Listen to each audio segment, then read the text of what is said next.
Hey, so welcome to What's in the Shop with Dustin. So today I'm going to be going over this unit, just talking about battery location and just giving you my 2 cents worth.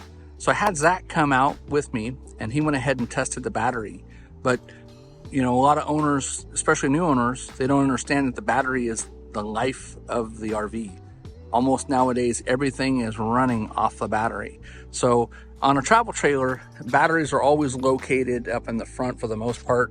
Sometimes they will be in a compartment, but for most of the Grand Designs, they're up front.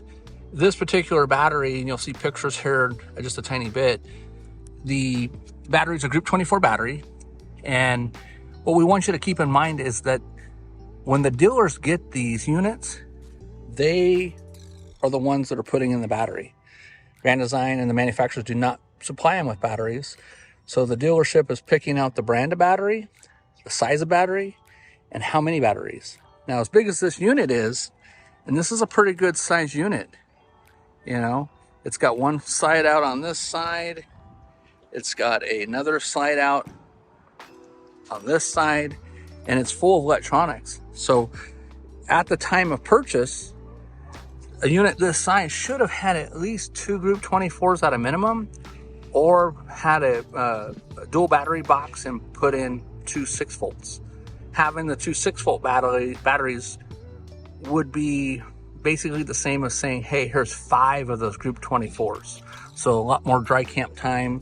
Another thing that we want to show you on these is, say you had a problem with it charging or something with the electrical.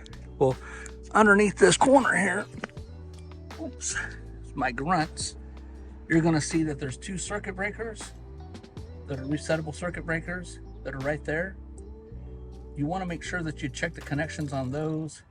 This isn't Imagine, so just to give you another example, this whoever the dealer was on this one sold this customer a box that says it's for a Group 27 or 31. So I don't know what's actually in there until we go ahead and open it up here in just a minute. But what we want to show you again is the manufacturers don't provide the batteries. It's the dealerships that make the call. And again, this is another good size unit. And even though it's a 26 footer, I would still say go with 2 24s, or again, if they're going to do a lot of dry camping, 2 6-volts. One of the things that I'm checking in this one, you can see I'm able to slide the battery back and forth. It's not mounted down in place, so that's not safe. It's only relying on this thin battery strap to hold it in place. So it's also going to jar and shake around in transit. So, and I don't like that at all.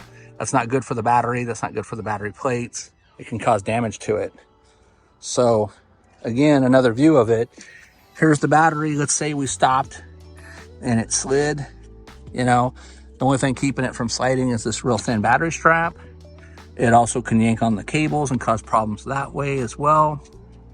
And so again, if we're looking underneath and you want to see, let's see where the relays are at for this guy. Okay, they're in a different spot compared to the last one that we just looked at. They are actually exposed to the weather and sitting right there. So see all those connections? These connections, as you can see, they're already starting to rust. You know, maybe the bronze is not, but you want to go ahead and check those, make sure that they're tight. Check the ends of the cables, make sure there's nothing loose. This is your 7-way box, where a 7-way cord goes into it. Tell me when. Okay, you're going. Okay, so we're gonna go ahead and test this battery. I'm gonna put on our meters here.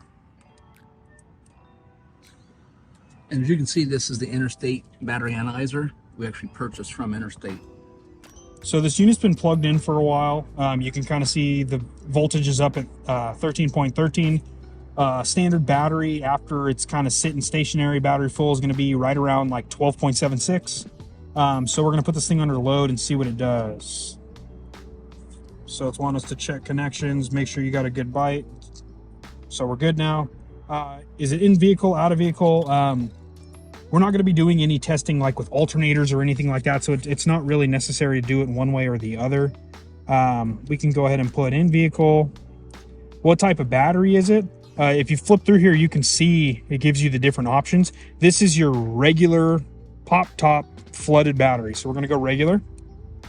It's going to ask you how you want to rate the battery. Depending on what you're going for, try to find what best fits you. These deep cell batteries are not like your typical car battery that are rated in cold cranking amps. One of the popular thing that you'll see on these, because people will use them on boats, is marine cranking amps. So we're going to go ahead and test that.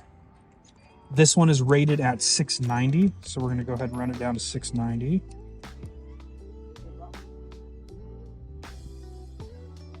Test's good. 683.